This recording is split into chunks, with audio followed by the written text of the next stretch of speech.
Hi everyone, बहुत बहुत स्वागत है आज के इस नए वीडियो में। अगर आपने मेरे पिछले वीडियोस देखे होंगे फाइनेंशियल गोल से रिलेटेड, तो आपको एक बात तो ज़रूर समझ में आ गई होगी कि कोई भी इन्वेस्टमेंट करने से पहले हमें अपने कुछ फाइनेंशियल गोल्स सेट करने चाहिए और फिर उन फाइनेंशियल गोल्स को अचीव करने के लिए हमें अपनी इन्वेस्टमेंट स्ट्रेटजी प्लान करनी चाहिए।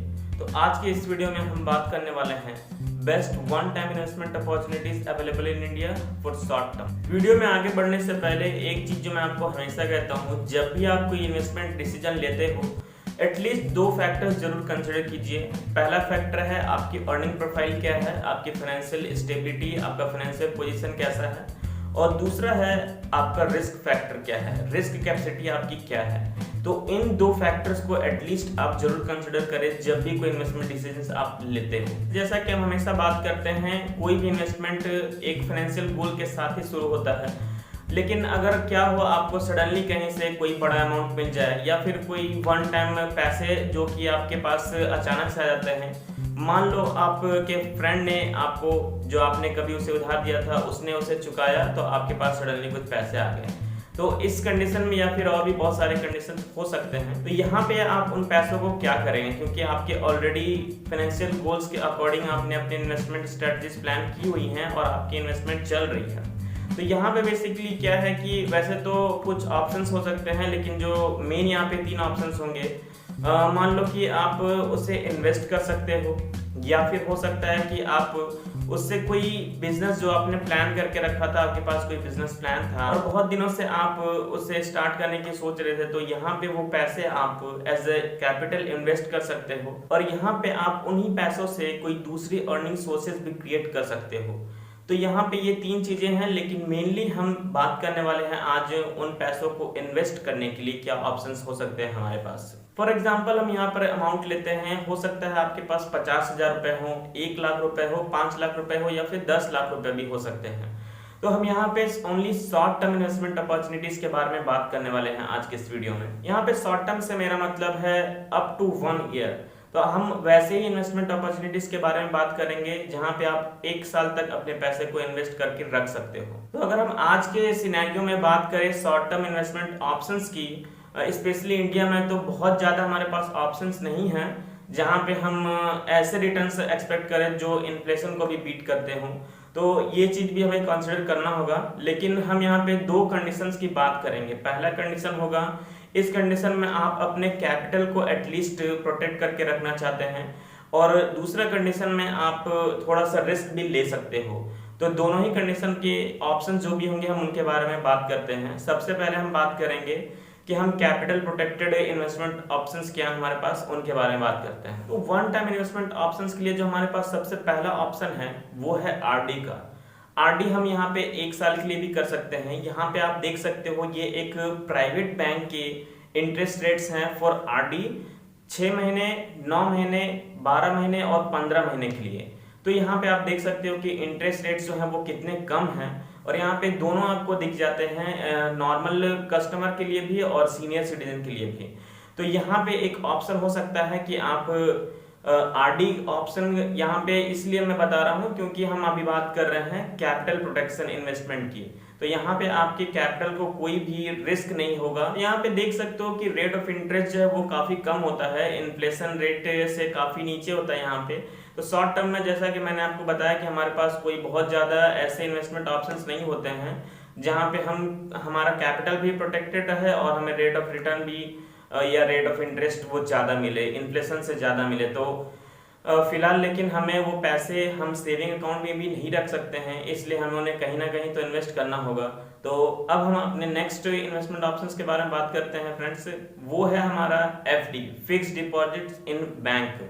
फिक्स्ड डिपॉजिट 7 डेज से लेके अप टू 1 ईयर तक का ये डाटा आपको यहाँ पे मैं दिखा रहा हूँ। आप देख सकते हो कि मैक्सिमम आपको, अगर आप नॉर्मल पर्सन हैं तो आप मैक्सिमम 4.9% तक का रेट ऑफ इंटरेस्ट आपको मिलता है, और अगर आप सीनियर सिटीजन हैं तो आपको 5.4% तक का रेट ऑफ इंटरेस्ट यहाँ पे मिलता है, जो कि इन्फ्लेशन से काफी नीचे है। लेकिन जो हम बात कर रहे हैं कैपिटल प्रोटेक्शन की, यहाँ पे हम अपने कैपिटल प्रोटेक्शन को लेकर पूरी तरह से सेटिस्फाइड रहते हैं कि वहां पे कोई रिस्क इन्वॉल्व नहीं है। हमें रेट ऑफ रिटर्न जो है इंटरेस्ट वो कम मिलेगा, एक साल में बहुत ज्यादा हमारा कैपिटल ग्रो नहीं होगा, लेकिन हमारा कैपिटल प्रोटेक्टेड रहेगा। तो फ्रेंड्स 7 दिन से 1 साल तक का हमारे पास यहाँ पे ऑप्शन है एफडी के लिए, ये भी आप जरूर कंसिडर कर सकते हैं अगर आप शॉर्ट टर्म में one time investment option search कर रहे हैं तो। और यहाँ पे जो तीसरा ऑप्शन है वो है पोस्ट ऑफिस टाइम डिपॉजिट का।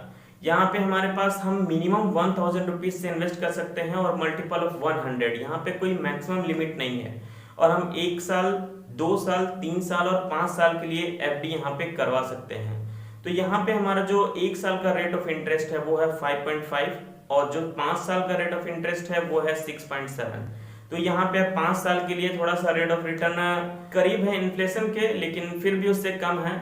और 1 साल के लिए तो सिर्फ 5.5% है, लेकिन यहाँ पे भी आपको अपने कैपिटल की प्रोटेक्शन की पूरी गारंटी मिलती है। अगला जो इन्वेस्टमेंट ऑप्शन हमारे पास अवेलेबल है वो है डेब्ट फंड का।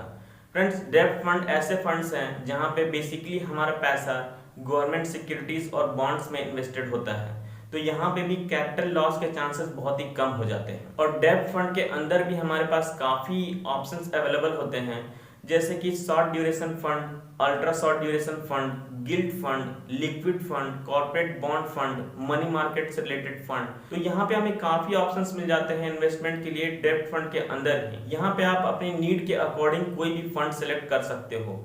लेकिन यहाँ पे एक बात जो मैं कहना चाहूंगा कि यहाँ पे भी रेट ऑफ रिटर्न अभी काफी कम हो गया है कोरोना के बाद से। कोरोना के पहले तक जो रेट ऑफ रिटर्न था वो अप्रॉक्स 10 to 12 CAGR का था, बट अभी जो रेट ऑफ रिटर्न है वो बहुत ज्यादा नहीं है। तो यहाँ पे भी ये एक ऑप्शन हो सकता है, क्योंकि एक कैपिटल प्रोटेक्टेड इन्वेस्टमेंट ऑप्शन है, तो ये आप जरूर चूज कर सकते हो अगर आप अप टू 1 ईयर में कोई भी इन्वेस्टमेंट करना चाहते हो। यहाँ पे गोल्ड भी एक ऑप्शन हो सकता है, लेकिन शॉर्ट टर्म में आपको कैपिटल डेप्रिसिएशन के चांसेस हो सकते हैं, तो गोल्ड में इन्वेस्टमेंट करने से पहले अपनी खुद की रिसर्च जरूर करें। तो ये सारे ऑप्शंस थे वैसे इन्वेस्टमेंट के जहां पे आपका कैपिटल जो है वो प्रोटेक्टेड रहेगा। गोल्ड भी एक अच्छा ऑप्शन हो सकता है, लेकिन 1 साल के लिए यहाँ पे थोड़े से चांसेस हो सकते हैं कि आपका कैपिटल में थोड़ा सा जो है वो डेप्रिसिएट करे आपका कैपिटल। तो अब हम बात करने वाले हैं वैसे इन्वेस्टमेंट ऑप्शंस की जहां पे रिस्क इन्वॉल्व होगा आपके कैपिटल लॉस का। तो यहाँ पे उससे पहले मैं आपको बता दूं कि ये बहुत ही ज्यादा मैंडेटरी या फिर जरूरी इन्वेस्टमेंट ऑप्शंस नहीं है शॉर्ट टर्म के स्पेशली, लेकिन यहाँ पे कुछ ऐसे कंडीशंस हो सकते हैं जहां पे अगर आप उस कंडीशन में हैं और आपके पास पैसे आ जाते हैं तो आप इन्हें वहां पे इन्वेस्ट कर सकते हो। इनमें से जो सबसे पहला इन्वेस्टमेंट ऑप्शन है वो है शेयर मार्केट में। सपोज कि लास्ट ईयर जब मार्च में मार्केट गिरा था, उस समय में एक बहुत ही बेहतरीन ऑप्शन था आपके पास इन्वेस्टमेंट का। तो आप वहां पे डायरेक्ट इक्विटी इन्वेस्टमेंट भी कर सकते थे, साथ ही साथ आप इंडेक्स फंड के थ्रू भी इन्वेस्टमेंट कर सकते थे। तो ऐसे ऑप्शंस जो हैं, ऐसे मार्केट अपॉर्चुनिटीज वो बहुत ही कम मिलते हैं, इसलिए मैं कह रहा हूं कि ये दो जो ऑप्शंस हैं इनमें लिमिटेशन बहुत ही ज्यादा है। और तभी आपको इन्वेस्ट करना है जब आपको वैसी अपॉर्चुनिटी मिल रही होती है, स्पेशली शॉर्ट टर्म के लिए। और डायरेक्ट इक्विटी इन्वेस्टमेंट के लिए तो आपको तभी जाना चाहिए जब आप इक्विटी मार्केट में इन्वेस्टमेंट के रिस्क को समझते हो। तो यहाँ पे ये एक ऑप्शन हो सकता है, लेकिन जैसा कि मैंने आपको बताया कि ऐसे अपॉर्चुनिटीज बहुत ही कम मिलते हैं, once in a lifetime opportunities आप इन्हें कह सकते हो। तो यहाँ पे जो लास्ट ऑप्शन है इन्वेस्टमेंट का वो है लैंड परचेज। अगर मैं अपनी पर्सनल एक्सपीरियंस से बताऊं तो ऐसे लोकेशंस जहाँ पे अभी वो एरिया ग्रो कर रहा है, अगर आपके पास सपोज 5 लाख रुपए या 10 लाख रुपए आ जाते हैं एक बार में, तो आप उन्हें लैंड में इन्वेस्ट कर सकते हो। 1 साल में अगर वो लोकेशन बहुत ही अच्छा है, वहां पे काफी पोटेंशियल है ग्रोथ का और वो अभी ग्रोइंग फेज में है, तो आप वहां पे वो पैसे इन्वेस्ट कर सकते हो। डेफिनेटली 1 साल के बाद आपको वहां पे अच्छे खासा ग्रोथ देखने को मिलेगा, आपका कैपिटल एप्रिसिएशन होगा। लेकिन यहाँ पे जो लिमिटेशन है वो यहाँ पे आपको वैसे एरिया को सेलेक्ट करना होगा, चूज करना होगा जहाँ पे स्कोप है ग्रोथ का। और ऑब्वियस सी बात है कि ऐसे एरियाज, ऐसे लोकेशंस आपको हर जगह पे देखने को नहीं मिलने वाले हैं। तो हो सकता है आपको थोड़ा सा यहाँ पे रिसर्च करना पड़े, थोड़ी मेहनत करनी पड़े। लेकिन अगर आपके पास बैठे बैठे ऐसा लोकेशन आपके आसपास कहीं है जहाँ पे आपको लगता है कि 1 साल के बाद लैंड प्राइसेस जो है वो और ज्यादा हो जाएंगे, तो आप अपने पैसे वहां पे भी इन्वेस्ट कर सकते हो। फ्रेंड्स, यहाँ पे आपका कैपिटल लॉस तो नहीं होगा, लेकिन लिक्विडिटी का एक प्रॉब्लम है, लिक्विडिटी फैक्टर। आप तुरंत चाहोगे कि 1 साल के बाद आपको पैसे मिल जाए, तो वो वहां पे थोड़ा सा मुश्किल हो जाता है। लेकिन ये भी एक बहुत अच्छा ऑप्शन हो सकता है।